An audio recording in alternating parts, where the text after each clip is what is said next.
నమస్తే friends, welcome to honey JS classes. 12th April daily current affairs with JS points. So ముందుగా 11th April question చూస్తే ఎన్ని high courts ఉన్నాయంటే మొత్తం 25 high courts ఉన్నాయి మన దేశం లోపల. నెక్స్ట్ లోక్సభలో నామినేషన్ దాఖలు చేయాలంటే ఎవరికి అర్హత ఉంటుందంటే సో ఫస్ట్ మనకి భారతీయ పౌరుడై ఉండాలి. దాంతోపాటు ఇన్ఫ్యాక్ట్ ఓటర్ల జాబితాలో పేరు ఉండాలి. సో ఓటర్ల జాబితాలో పేరు ఉన్నట్లయితే ఇన్ఫ్యాక్ట్ వాళ్ళు ఎక్కడి నుంచైనా పోటీ చేయవచ్చు. ఇది మన కరెక్ట్ ఆన్సర్. మనకి ఆప్షన్లో చూస్తే 4th వన్ కనిపిస్తుంది. సో 1, 2, 3 ఆప్షన్స్ కావు. సో ఆప్షన్ నెంబర్ 4 అని చెప్పేసి కరెక్ట్ ఆన్సర్. భారతీయ పౌరుడై ఉండి ఓటర్ల జాబితాలో పేరు ఉంటే మాత్రమే వాళ్ళు పోటీ చేయవచ్చు. నివాసము అంటే మనకి 6 months కనుక భారతదేశంలో ఉంటే ఎవరికైనా నివాసం సర్టిఫికేట్ ఇవ్వచ్చు. సో అది వేరు, పౌరసత్వం వేరు, మనకి నివాసం అనేది వేరు అని చెప్పేసి చెప్పొచ్చు. ఒక నియోజకవర్గంలో నివాసం ఉన్నప్పటికీ ఓటర్ల జాబితాలో పేరు లేకుంటే సో వాళ్ళు పోటీ చేయకుండా ఉండొచ్చు. వాళ్ళు పోటీ చేసేందుకు అర్హత వాళ్ళకి ఉండదు. సో ఓటర్ల జాబితాలో పేరు కంపల్సరీ. సో మనము ఫ్రీక్వెంట్లీగా పేపర్లో చూస్తున్నాం, చిరంజీవి ఓటు గల్లంతో అని చెప్పేసి వస్తుంది. అంటే ఓటర్ల జాబితాలో పేరు లేనప్పుడు వాళ్ళు ఓటు వేసే అధికారం ఉండదు. ఆధార్ కార్డు ఉన్నా, ఎపిక్ కార్డు ఉన్నా కూడా నువ్వు ఓటు చేయరాదు ఓటర్ల జాబితాలో కనుక పేరు లేకుంటే. రైట్, ఇది కరెక్ట్ ఆన్సర్ మనకి. అయితే ఇన్ఫ్యాక్ట్ నెంబర్ ఆఫ్ పర్సన్స్ మనకి కామెంట్ చేయడం జరిగింది. ఇన్ఫ్యాక్ట్ 25 హైకోర్టు అని చెప్పేసి ఇది ఓకే, కానీ దీనికి కరెక్ట్ ఆన్సర్ ఎవరు చేయలేకపోయినలు. కరెక్ట్ ఆన్సర్ ఏంటి అంటే భారతీయ పౌరుడై ఉండి 25 years కలిగి ఉండి ఓటర్ల జాబితాలో కనుక పేరు ఉన్నట్లయితే సో వాళ్ళు పోటీ చేయవచ్చు. ఇది కరెక్ట్ వివరణ మనకు. నెక్స్ట్ సో మనం దీని మీద క్లాస్ చేస్తాము. దేని మీద అంటే మొత్తం మనకి 3 కేటగిరీ ఉంటాయండి.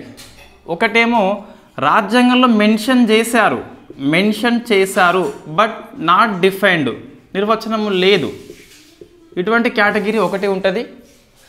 సెకండ్ చూస్తే నాట్ మెన్షన్డ్, రాజ్యాంగంలో మెన్షన్ చేయలేదు కానీ డిఫైన్డ్ అంటే మనకు ఎక్స్ప్లెయిన్ చేయడం జరిగింది. వెరీ ఫేమస్ మనకి జ్యుడిషియల్ రివ్యూ అని చెప్పేసి not mentioned, freedom of press అని చెప్పేసి not mentioned but explained in 1901 అని చెప్పేసి ఉంటాయి. అట్లా మనకు కొన్ని ఉంటాయి. మెన్షన్డ్ అంటే మనకి సో మైనార్టీ పదం ఉంటుంది 29 ఆర్టికల్ 30 ఆర్టికల్లో but not defined constitution of India. Next office of private అని చెప్పేసి ఉంటుంది 102(1)లో అండ్ 191లో ఉంటుంది. బట్ ఇన్ఫ్యాక్ట్ దాన్ని ఎక్కడ మెన్షన్ చేయలేదు అంటే డిఫైన్ చేయలేదు what is the office of private అని చెప్పేసి. అన్టచబిలిటీ అని చెప్పేసి ఉంటుంది. మార్షల్ లా 34 ఆర్టికల్లో ఉంటుంది. ఇవన్నీ సో మెన్షన్ చేశారు కానీ డిఫైన్ చేయలేదు. So in fact contempt of court కూడా మనకి 129, 215లో కనిపిస్తుంది కానీ so what is the contempt of court అని చెప్పేసి మెన్షన్ చేయలేదు. బట్ చట్టం మనకి చేసి ఉన్నారు. చట్టం వేరు, నేను రాజ్యాంగం గురించి ఇక్కడ మాట్లాడుతున్నా. Right, next not mentioned but defined, judicial review అని చెప్పేసి వస్తుంది. ఇంకా క్యూరేటివ్ పిటిషన్ అని చెప్పేసి వస్తుంది. It is not mentioned but మనకి 137 ఆర్టికల్ రివ్యూ పిటిషన్ గురించి పేర్కొంటుంది. దాంతోపాటు దీని గురించి మనకి విశ్లేషణ అందిస్తుంది. ఇంకా మనకి ఏముంటాయి అంటే సో ఇక్కడ మూడవది రాజ్యాంగంలో మెన్షన్ చేయలేదు, నాట్ మెన్షన్డ్, చట్టం కూడా లేదు, డిఫైన్డ్ కూడా లేదు బట్ మనం కొన్ని పార్లమెంటరీ సాంప్రదాయాలు పాటిస్తాము. సో ఇన్ఫ్యాక్ట్ విప్ లాంటిది కానీ కేర్ టేకర్ ప్రభుత్వం కానీ సో అటువంటి మనకి ఇక్కడ వస్తాయి. సో మనం క్లాస్ చేస్తాము పూర్తిగా ఎక్స్ప్లెయిన్ చేస్తూ. సో ఇన్ఫ్యాక్ట్ వాటి గురించి ఎక్స్ప్లెయిన్ చేయాలి బట్ మన కరెంట్ అఫైర్స్లో పెద్దగా టైం తీసుకుంటుంది కాబట్టి ఇక్కడ అవసరం లేదు. ఒక ఐడియా ఉండాలి మనకు. సో మనం ఇది కంటెంట్ వచ్చినప్పుడు ఎక్స్ప్లెయిన్ చేస్తున్నాము. ఫర్ ఎగ్జాంపుల్ మనకి విప్ అని చెప్పేసి మన వార్తల్లో ఉంది, మనం డిస్కస్ చేసినాము. సో రాజ్యాంగంలో లేదు, చట్టము చేయలేదు, లోక్సభ రూల్స్లో కూడా మనకి లేదు. మూడిట్లో కాకుండా పార్లమెంటు సాంప్రదాయం అని చెప్పేసి పిలుస్తాం. కొన్ని రాజ్యాంగంలో లేకుండా పార్లమెంటు చట్టము చేయకుండా లోక్సభ రూల్స్ అని చెప్పేసి ఉంటుంది. సో అక్కడ మనకు కొన్ని ఉంటాయి. సో అట్లా మనం మొత్తం మీద 3 కేటగిరీస్ పెట్టుకొని డిస్కస్ చేయాలి. ఒక ప్రశ్న తప్పనిసరిగా వస్తుందా అంటే ఎక్కువ అవకాశం ఉన్నది. రైట్, ఎవరు ఇది వస్తుందా అని చెప్పేసి గ్యారంటీ ఇవ్వలేరు. గ్యారంటీ ఇస్తున్నారంటే మిమ్మల్ని మోసం చేస్తున్నట్టే. సో మనకి ఈరోజు 13 ఆర్టికల్స్ పేరుకున్నాయి కానీ సో ఎక్కువ ఆర్టికల్స్ మనకి 1 లైన్లో వస్తాయి. కొన్ని ఆర్టికల్స్ ఇంతకుముందు డిస్కస్ చేసిన అంశాలే. సో ఫస్ట్ చూస్తే ఇన్ఫ్యాక్ట్ GFRA యాక్ట్ అని చెప్పేసి వార్తల్లో ఉంది. Gujarat freedom of religious act 2003 అని చెప్పేసి వార్తల్లో ఉన్నది. సో మన తెలంగాణ పేపర్లో వచ్చింది ఇది. ఇన్ఫ్యాక్ట్ హిందూ ఎక్స్ప్రెస్లో కూడా రావడం జరిగింది. సో జిఎఫ్ఆర్ఏ ఏంటి మనకంటే ఇన్ఫ్యాక్ట్ ఈ చట్టం ప్రకారము హిందువులు ఎవరైతే ఉన్నారో వాళ్ళు బౌద్ధ మతంలోకి మారాలంటే సో ముందస్తు అనుమతి తీసుకోవాలి. ముందస్తు అనుమతి ఎవరిది? జిల్లా మెజిస్ట్రేట్ యొక్క ముందస్తు అనుమతి అని చెప్పేసి సో ఆ చట్టం మనకి పేర్కొంటుంది, జిల్లా మెజిస్ట్రేట్. ఇన్ఫ్యాక్ట్ ఇన్ని రోజులు చట్టం అమల్లో ఉన్నది కానీ ఇటువంటి నిబంధన తీసుకురాలేదు. ప్రభుత్వం ఇప్పుడు కొత్తగా తీసుకొచ్చింది. Why? Because number of Dalit community వాళ్ళు బౌద్ధ మతంలోకి మారుతున్నారని చెప్పేసి రిపోర్ట్ ఇచ్చింది హోంశాఖ వాళ్ళు. సో ఆ రిపోర్ట్కి అనుగుణంగా ఇప్పుడు ఒక సర్క్యులర్ జారీ చేసింది. ఎవరైతే హిందువులు బౌద్ధ మతంలోకి మారుతున్నారో ముందస్తు అనుమతి తీసుకోవాలని చెప్పేసి ఒక సర్క్యులర్ జారీ చేయడం జరిగింది కాబట్టి మనకి వార్తల్లో ఉంది. అయితే ఇన్ఫ్యాక్ట్ ఎందుకు బౌద్ధ మతంలోకి మారుతున్నారు అంటే సో కారణం ఇక్కడ పెద్దగా అవసరం లేదు కానీ హిందూ మతంలో సో మెయిన్ కారణం ఏంటి అంటే వీళ్ళ కారణం ఏంటి? ఇన్ఫ్యాక్ట్ ఇది నా కారణం కాదు, వాళ్ళ కారణం ఏంటి అంటే సో కులపరమైన వివక్షత బీభత్సంగా ఉంటుంది, విజృంభణ చేస్తుంది. ఇప్పటికీ గ్రామీణ ప్రాంతంలో ఉన్నదా అంటే ఎస్ ఉన్నది అని చెప్పాల్సిన అవసరం ఉంటుంది. ఇన్ఫ్యాక్ట్ పెద్దల దగ్గర ఉన్నది. అయితే వీళ్ళు బౌద్ధ మతంలోకి ఎందుకు మారుతున్నారంటే బౌద్ధ మతంలో కులం మీద మనకి వివక్షత లేదు కాబట్టి సమానత్వం ఉందని చెప్పేసి ఇన్ఫ్యాక్ట్ వాళ్ళు చేంజ్ అవుతున్నారు. సో వీళ్ళకి ఒక గైడ్లైన్స్ ఇచ్చింది ఎవరు అంటే మారమని చెప్పేసి ఎవరు గైడ్లైన్స్ ఇవ్వలేదు కానీ స్ఫూర్తి మనకి వెరీ ఫేమస్ బిఆర్ అంబేద్కర్ అని చెప్పేసి 1956లో అక్టోబర్ 14న నాగపూర్ లోపల దీక్షా భూమి అని చెప్పేసి మీటింగ్ పెట్టుకొని సుమారుగా 3 lakhs పీపుల్ మెంబర్స్ బౌద్ధ మతంలోనికి ఒకేసారి మారిపోతారు. సో అది స్ఫూర్తిగా తీసుకొని ఈ కుల వివక్షత వద్దు అనుకున్నప్పుడు చాలామంది బౌద్ధ మతాన్ని ఎంచుకుంటారు. సో మనకి అంబేద్కర్ స్ఫూర్తి అని చెప్పేసి చెప్పొచ్చు, రైట్. మనము ఈ మోడర్న్ ఇండియా హిస్టరీ లోపల ఈ కులం విషయంలో గాంధీజీ వర్సెస్ అంబేద్కర్ ఏంటని చెప్పేసి అంబేద్కర్ బౌద్ధ మతాన్ని ఎందుకు ఎంచుకున్నాడని చెప్పేసి డిస్కస్ చేసి ఉన్నాము. సో ఇన్ఫ్యాక్ట్ మీకు అవసరం అనుకుంటే ఆ వీడియో చూస్తే అర్థమవుతుంది, రైట్. ఇక్కడ అంతగానం ఏం అవసరం లేదు. అయితే మనకు ఆర్టికల్ నెంబర్ 25 సబ్ క్లాస్ 2 చూడాల్సిన అవసరం ఉంటుంది. ఆ క్లాస్ చూస్తే హిందువులు అనగా మనకు హిందువులు వస్తారు, బౌద్ధులు వస్తారు, జైనులు వస్తారు అండ్ సిక్కులు అని చెప్పేసి వస్తారు.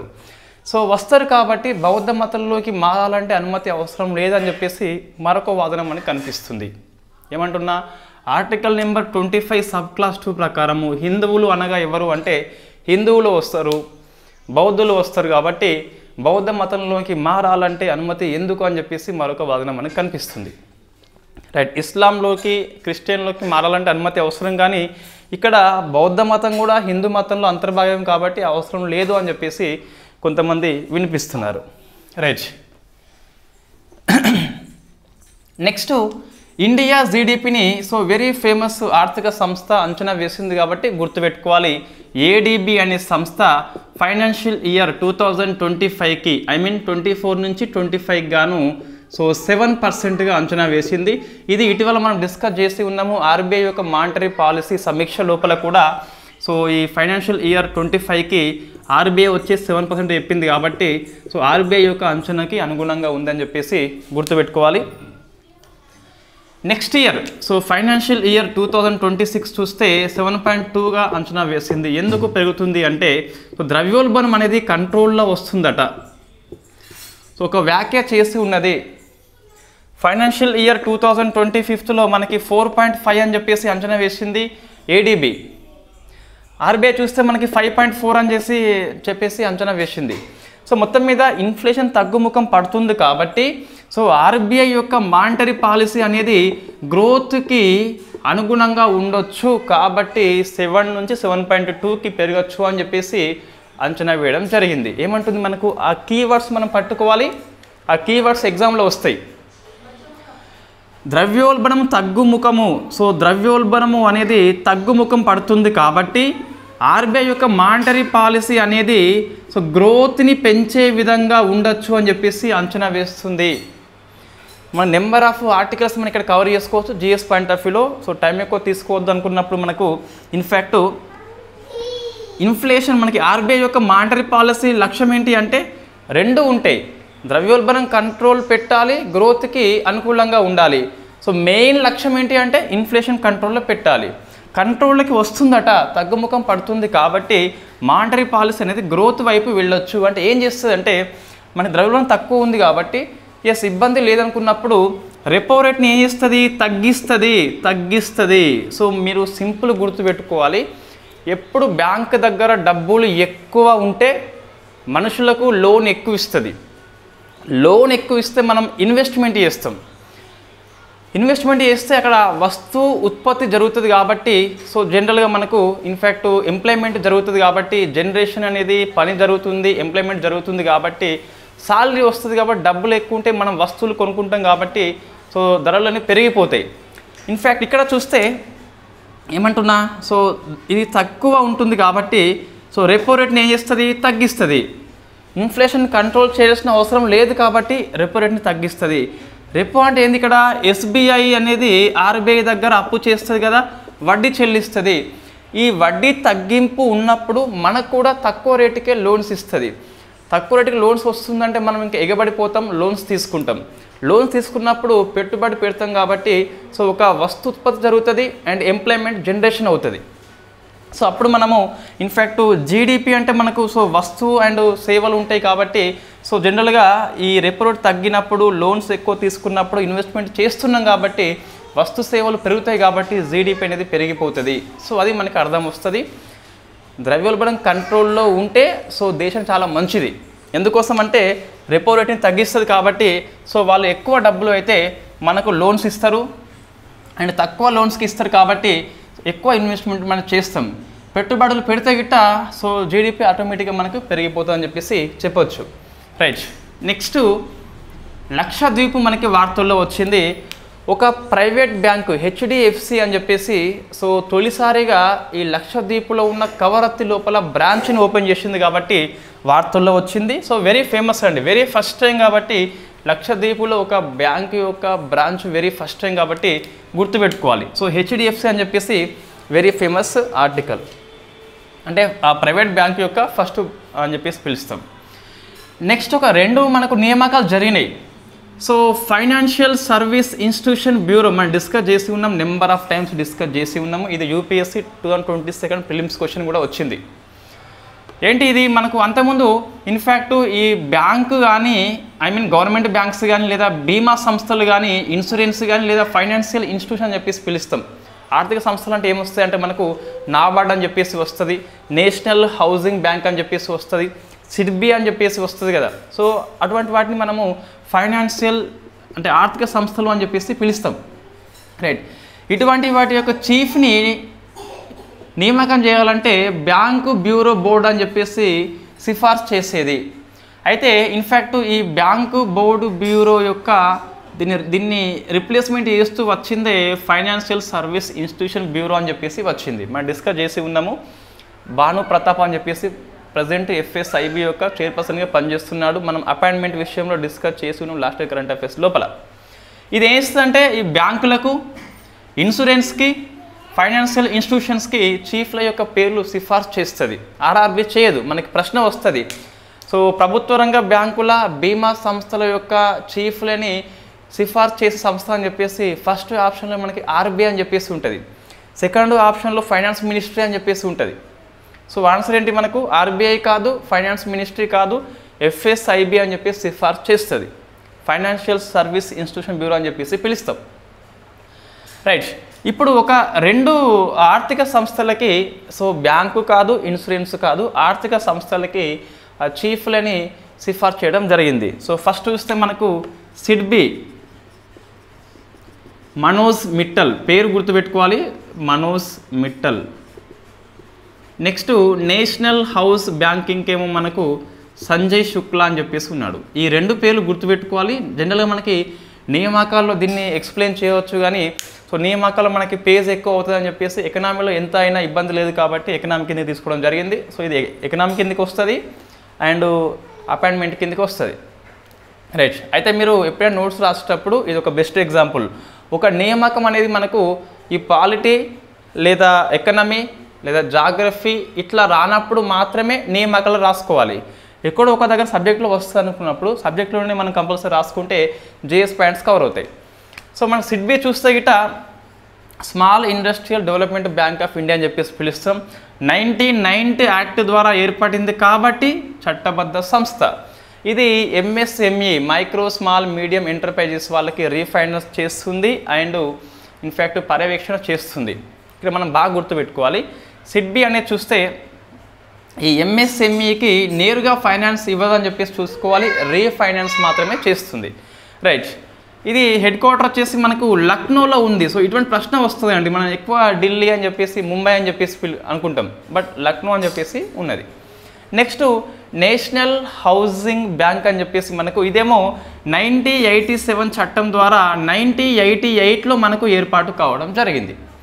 చట్టం వేరే ఉంది, ఇయర్ మనకి వేరే ఉంది. ఇది ఇన్ఫ్యాక్ట్ ఈ హౌసింగ్ ఫైనాన్స్ కంపెనీలు ఉంటాయి కదా, సో వాటిని పర్యవేక్షణ చేస్తుంది, రీఫైనాన్సింగ్ చేస్తుంది. మళ్ళీ గుర్తుపెట్టుకోవాలి. అయితే 2019లో ఇన్ఫ్యాక్ట్ మనకి సవరణ చేస్తాము.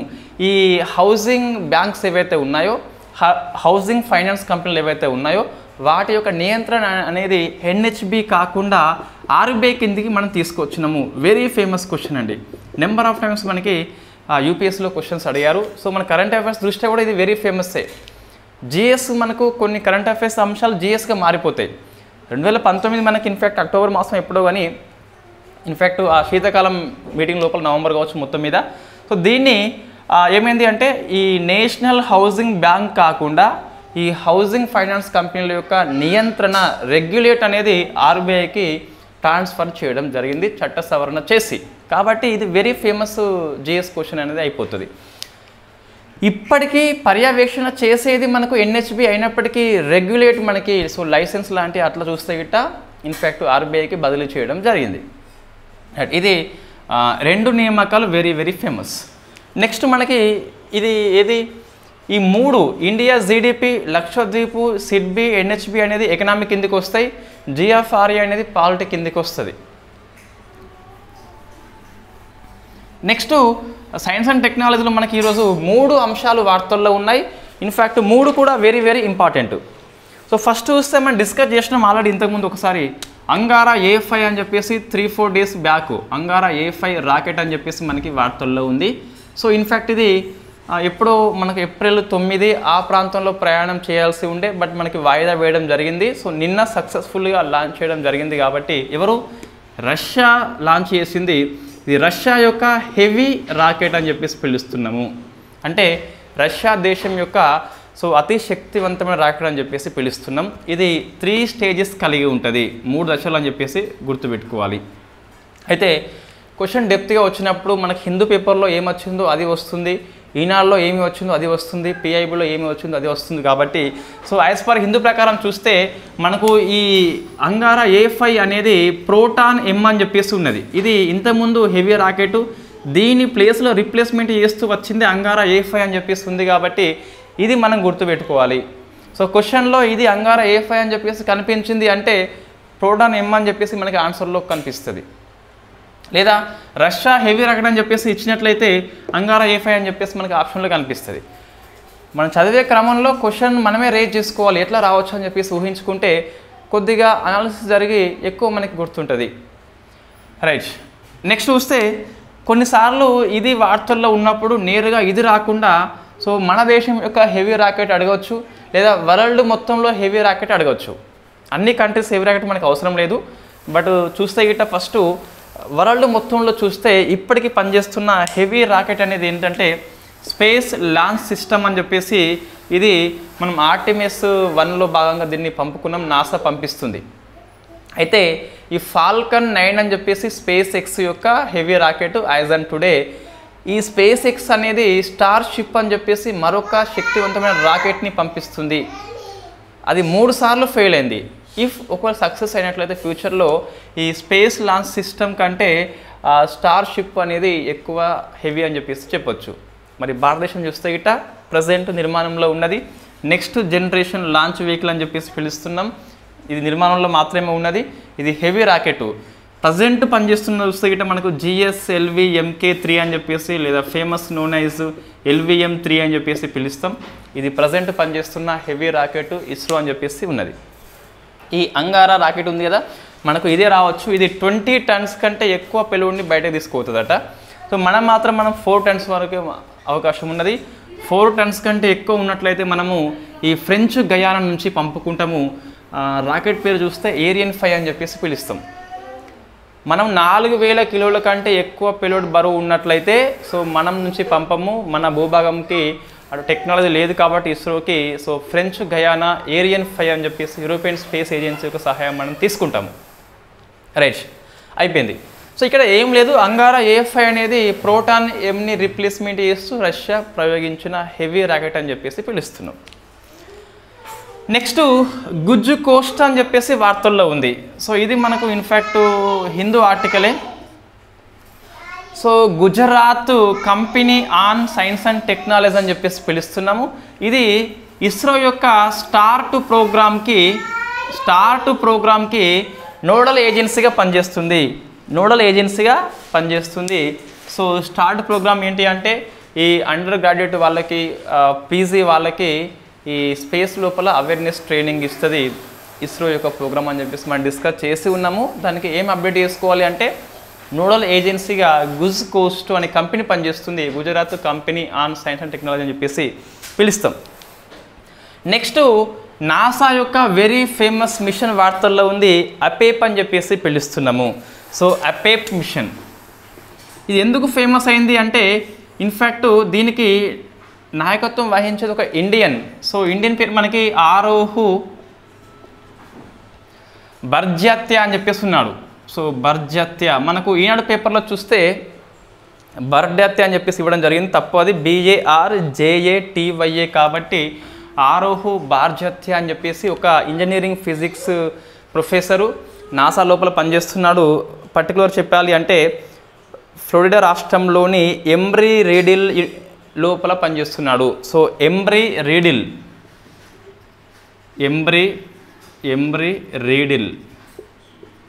ఏరోనాటికల్ యూనివర్సిటీ ఇది.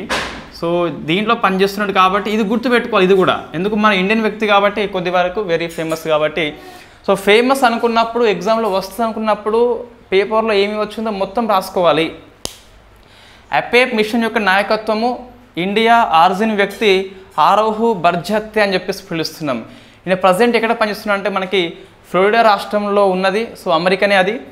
ఎంబ్రీ రీడిల్ ఏరోనాటికల్ యూనివర్సిటీ లోపల పనిచేస్తున్న వ్యక్తి అని చెప్పేసి గుర్తుపెట్టుకోవాలి. సో అపేప్ మిషన్ అంటే ఏంటి అంటే సో ఏ అంటే మనకి అట్మాస్ఫియర్ అని చెప్పేసి వస్తుంది. సో అట్మాస్ఫియర్ అని చెప్పేసి వస్తుంది, ఐ మీన్ వాతావరణం అని చెప్పేసి పిలుస్తున్నాము.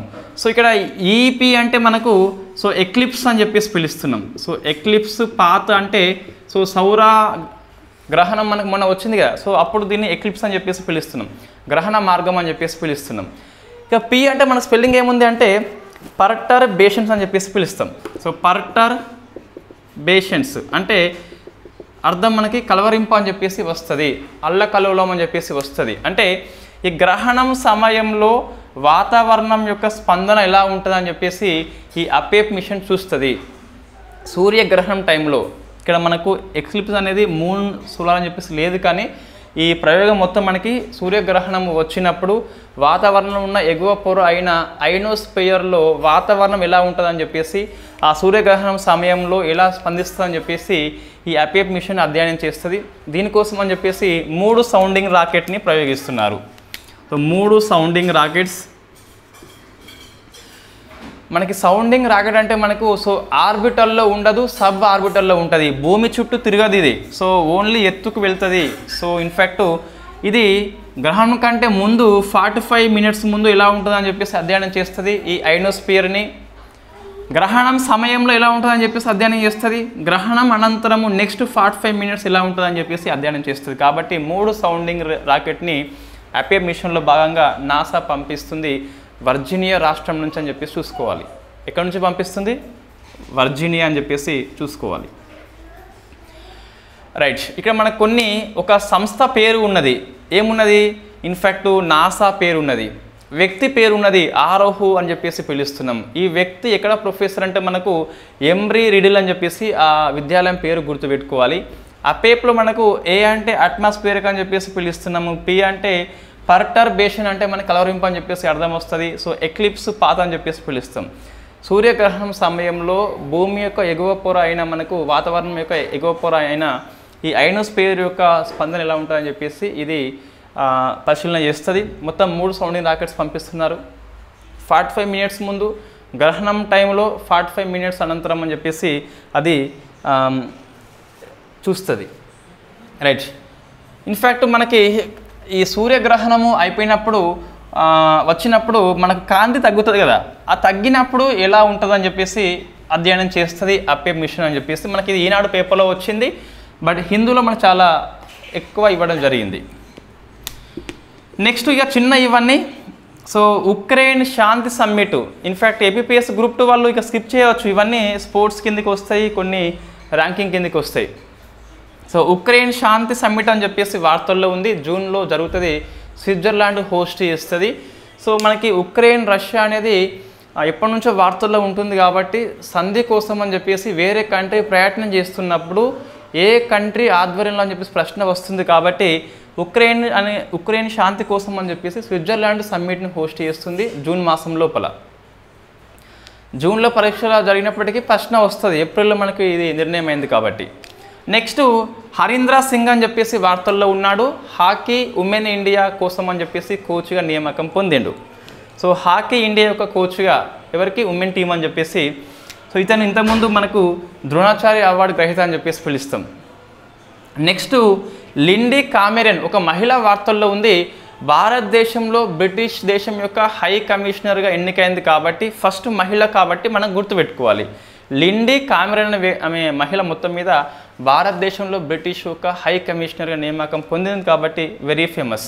నెక్స్ట్ ప్రపంచ సైబర్ నేర సూచి అని చెప్పేసి ఒక సైంటిస్ట్ బృందము, సంస్థ లేదు మనకి, బృందం మొత్తము అనేది ఈ నివేదికను రిలీజ్ చేసింది. సో ఆ నివేదిక ప్రకారం చూస్తే సైబర్ క్రైమ్ అనేది ఎక్కువ వచ్చే కంట్రీ రష్యా, రెండవ ప్లేస్ ఉక్రెయిన్, ఇండియా వచ్చేసి 10th ర్యాంక్ అని చెప్పేసి ఉన్నది. నెక్స్ట్ తర్వాత చూస్తే ఈ క్యూఎస్ వరల్డ్ యూనివర్సిటీ ర్యాంకింగ్ మనకి ఇవ్వడం జరిగింది. సో దాన్ని నేను స్కిప్ చేస్తున్నా, బట్ మీకోసం అని చెప్పేసి ఇంట్రెస్ట్ ఉన్న వాళ్ళు చదువుకోండి. సో నేను మొత్తం చూస్తే దాంట్లో మన ఇండియా అనేది ఏ కేటగిరీలో ఫస్ట్ ర్యాంక్ అని చూస్తే ఇండియా ఏ కేటగిరీలో ఫస్ట్ ర్యాంక్ లేదు. ఫస్ట్ అది క్లారిటీ. దాదాపుగా క్వశ్చన్ నాకు తెలిసి రాదు, బట్ నన్ను నమ్మకండి, మీ ఇష్టం, నేను అధ్యయనం చేయను. సో క్వశ్చన్ దాదాపు రాదని చెప్పేసి చెప్పవచ్చు. వచ్చినా మీకు సో నెంబర్ ఆఫ్ ఇన్స్టిట్యూషన్స్ ఉన్నాయండి, 20కి పైగా ఉన్నాయి కాబట్టి సో గుర్తుపెట్టుకునే సామర్థ్యము 20 ఇన్స్టిట్యూషన్ మనకు లేదు కాబట్టి అటువంటి స్కిప్ చేయాల్సిందే. ప్రశ్న వస్తుందని తెలిసినప్పటికీ 20 ఇన్స్టిట్యూషన్స్ 20 కేటగిరీస్ ఉన్నాయండి, 24 కేటగిరీస్ ఉన్నాయి మొత్తం మీద. సో ప్రతి కేటగిరీలో మనకు ఏ సంస్థ అని చెప్పేసి ఫస్ట్ ర్యాంక్ అనేది సాధ్యం కాదు మనిషికి. సో ఇక్కడ స్లైడ్ వేసి చదవడం ఈజీ, బట్ మనకి ఇన్ఫ్యాక్ట్ ఇక్కడ ఇబ్బంది అవుతుంది. కాబట్టి ఒకసారి మరీ దరిద్రంలో చూస్తే మనం ఒక 5 మనం తీసుకున్నాము. ఇవే 5 ఎందుకు అంటే హిందూ పేపర్లు ఇవ్వడం జరిగింది కాబట్టి మనం 5 తీసుకుంటున్నాము. సో అందులో 5 చూస్తే గిట్ట ఫస్ట్ ఎక్కువ మొత్తం మీద ఈ సబ్జెక్ట్ లోపల చూస్తే జాగ్రఫీ, హిస్టరీ అట్లా తీసుకున్నప్పుడు జేఎన్యూ ఫస్ట్ ర్యాంక్ వచ్చిందండి మన ఇండియా లోపల. పర్టికులర్ చూస్తే డెవలప్మెంట్ స్టడీస్ అని చెప్పేసి ఆ కేటగిరీ లోపల జేఎన్యూకి గ్లోబల్లో 2nd ర్యాంక్ వచ్చింది కాబట్టి అదొకటి మనం గుర్తుపెట్టుకోవాలి. డెవలప్మెంట్ స్టడీస్ అనే కేటగిరీ లోపల జేఎన్యూకి 2nd ర్యాంక్ వచ్చింది, ఇండియాలో ఫస్ట్ ర్యాంక్ వచ్చింది. నెక్స్ట్ బిజినెస్ మేనేజ్మెంట్ అని చెప్పేసి ఈ సబ్జెక్ట్ కేటగిరీ లోపల ఐఐఎం అహ్మదాబాద్ అని చెప్పేసి ఫస్ట్ ర్యాంక్ వచ్చింది ఇండియా లోపల. గ్లోబల్ ర్యాంకు 22 కానీ మనకు గ్లోబల్ ర్యాంక్ అవసరం లేదు. Next engineering and minerals mining లోపల ఐఐటి బాంబే ఫస్ట్ ర్యాంక్ వచ్చింది. ఇంజనీరింగ్ పెట్రోలియం కేటగిరీ లోపల ఐఐటి మద్రాస్ వచ్చింది. ఇవి 2 ఫేమస్ ఐఐటీస్ కాబట్టి ఏమో ప్రశ్న రావచ్చు అని చెప్పేసి రాయడం జరిగింది. నెక్స్ట్ తర్వాత ఇక్కడ మొత్తం మీద ఒక కేటగిరీ లోపల మన ఇన్స్టిట్యూషన్ 100/100 స్కోర్ సాధించింది. భారతదేశంలో 2024 రిపోర్ట్లో 100/100 స్కోర్ వచ్చింది సవిత అని చెప్పిస్తున్నది. Savitha institute of medical and technical science అని చెప్పేసి చెన్నై లోపల ఉంటుంది. 100/100 స్కోర్ వచ్చింది. సో ఏ కేటగిరీలో అంటే మనకి డెనిస్ట్రీ అని చెప్పేసి ఉన్నది. సో డెనిస్ట్రీ కేటగిరీ లోపల 100/100 వచ్చింది కాబట్టి Saveetha institution of medical technology from Chennai అని చెప్పేసి గుర్తుపెట్టుకోవాలి. మొత్తం మీద చూస్తే మీరు IIT Bombay minerals, IIT petroleum, IIT Madras petroleum కేటగిరీలో వచ్చింది ఫస్ట్ ర్యాంక్ అని చెప్పేసి. డెవలప్మెంట్ లోపల చూస్తే ఇట్లా మనకు జేఎన్యూ అని చెప్పేసి గ్లోబల్లో సెకండ్ ర్యాంక్ అని చెప్పేసి చూసుకోవాలి, సరిపోతుంది. ఇంకా మీకు ఫుల్ రిపోర్ట్ కావాలంటే మీరు క్యూఎస్ వరల్డ్ ర్యాంకింగ్ అని చెప్పేసి గూగుల్ సెర్చ్ చేస్తే ఫస్ట్లో మనకు అఫీషియల్ వెబ్సైట్ చూపిస్తుంది. దాదాపు 78 పేజెస్ ఉన్నది. సో మనకు గ్లోబల్ ఎవరు అని చెప్పేసి 1 2 3 అది కూడా ఓవరాల్ ర్యాంకింగ్ కాదండి, సబ్జెక్ట్ వారిగా ఉంది కాబట్టి సో చాలా కష్టం మనం గుర్తుపెట్టుకోవడం కాబట్టి స్కిప్ చేయండి, పెద్ద ఇబ్బంది ఏం లేదు. నెక్స్ట్ ఒక పర్సన్ మనకి వార్తల్లో ఉంది, త్రువాంగ్. సో త్రువాంగ్ మిలాన్ అని చెప్పేసి పిలుస్తున్నాం. ఈమెది వియట్నాం అట. సో ధనవంతురాలు. ఈమెను వియట్నాం దేశము ఉరిశిక్ష విధించింది ఆ బ్యాంక్ కుంభకోణం కేసులో అని చెప్పేసి మనకి వార్తల్లో వచ్చింది. నెక్స్ట్ ఒక సినిమా మనకి వార్తల్లో ఉంది, all we imagine as light అని చెప్పేసి సినిమా పేరు. ఏంటి? All we imagine as light అని చెప్పేసి, అంటే మనం అందరం కాంతిలాగా ఊహిద్దామని చెప్పేసి సినిమా పేరు ఉన్నది. సినిమా తీసిన వ్యక్తి ఒక మహిళ, మనకు పాయల్ కాపాడియా అని చెప్పేసి ఉన్నది. పాయల్ కాపాడియా అని చెప్పేసి ఈ సినిమా ఎందుకు వార్తల్లో వచ్చింది అంటే, ఆఫ్టర్ 30 ఇయర్స్ తర్వాత కేన్స్ ఫిల్మ్ ఫెస్టివల్లో పోటీ పడుతున్న ఇండియన్ ఫిల్మ్ కాబట్టి, యాజ్ పర్ ఎక్స్ప్రెస్ ప్రకారం మీరు కావాలంటే చెక్ చేయండి, ఆ సినిమా పేరు కొట్టేసి పక్కపొంటి ఇండియన్ ఎక్స్ప్రెస్ అని కొడితే వస్తుంది. యాజ్ పర్ హిందూ ప్రకారం చూస్తే 40 ఇయర్స్ అనంతరం అని చెప్పిస్తున్నది. ఏది మనం సెర్చ్ చేస్తే 40 ఇయర్స్ తప్పు, 30 ఇయర్స్ కరెక్టు. 1994లో స్వాహం అనే సినిమా షాజీ కరుణ్ తీస్తాడు. ఆ సినిమా పోటీ పడుతుంది, అవార్డు రాలేదు, పోటీ పడుతుంది. అంటే 30 ఇయర్స్ అనంతరం అని చెప్పేసి చెప్పొచ్చు.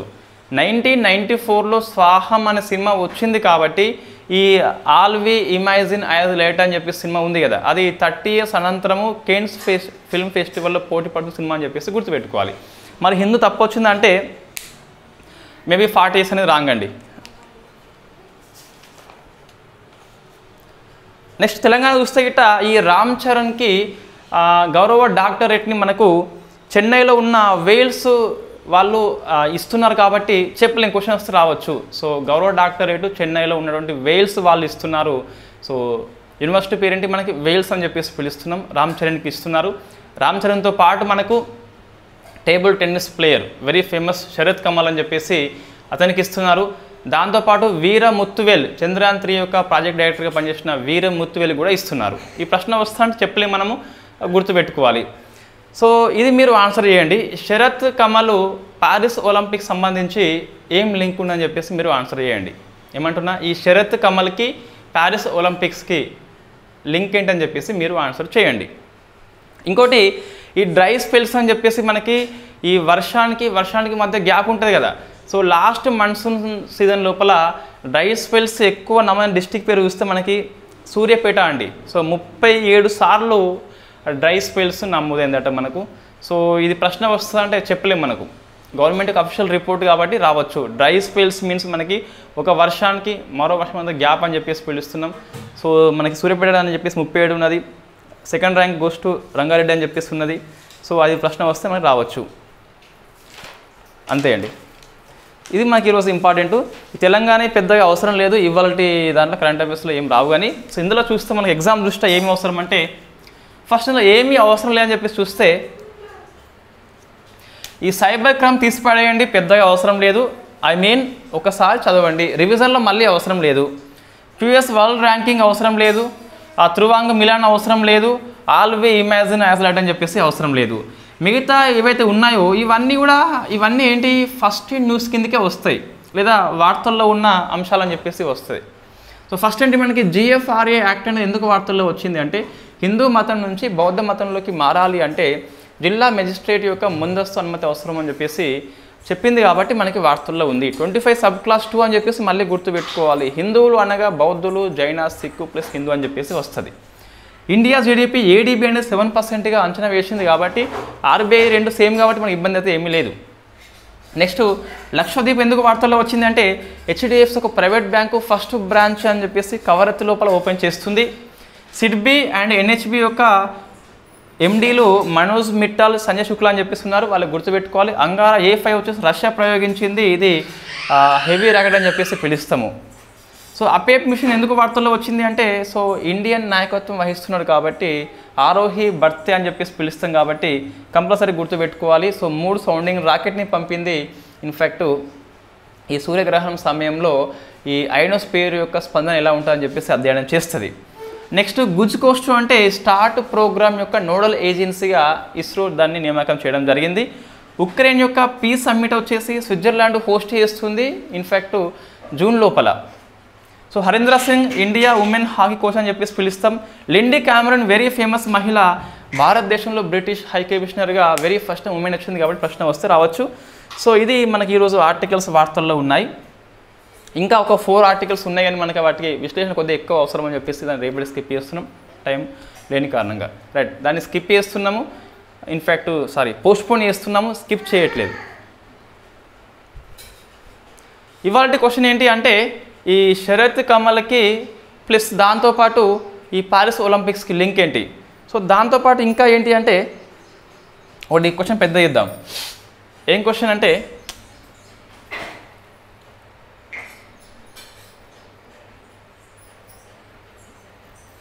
రైట్, సో బ్యాంకింగ్ మనకు ఈ ఆర్థిక వ్యవస్థ లోపల ప్రతి సెక్టార్కి ఒక అపెక్స్ బాడీ ఉంటుంది. సో ఎగ్జాంపుల్ చెప్తున్నాను, బ్యాంకింగ్ లోపల ఇన్ఫ్యాక్ట్ ఆర్బీఐ అని చెప్పిస్తుంది కదా. సో అట్లా వివిధ రంగంలో ఉన్న అపెక్స్ బాడీ మీరు ఆన్సర్ చేయండి. ప్రశ్న తరచుగా వస్తుందండి దీని మీద.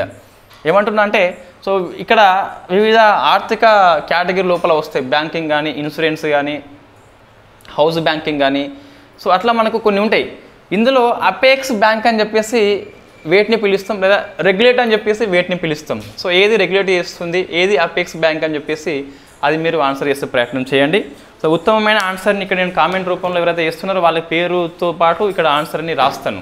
నిన్న పెద్దగా ఎవరు ఆన్సర్ చేయలేదు, ఏది ఈ రాజ్యాంగంలో మెన్షన్ చేయబడి ఉండి ఎక్స్ప్లెయిన్ చేయని అని చెప్పేసి దానికి ఎక్కువ ఆన్సర్ ఎవరు చేయలేదు. ఒక అభ్యర్థి మనకు సో చిన్నగా ఆన్సర్ చేయడం జరిగింది. సో ఆయన పేరు ఏంటి అంటే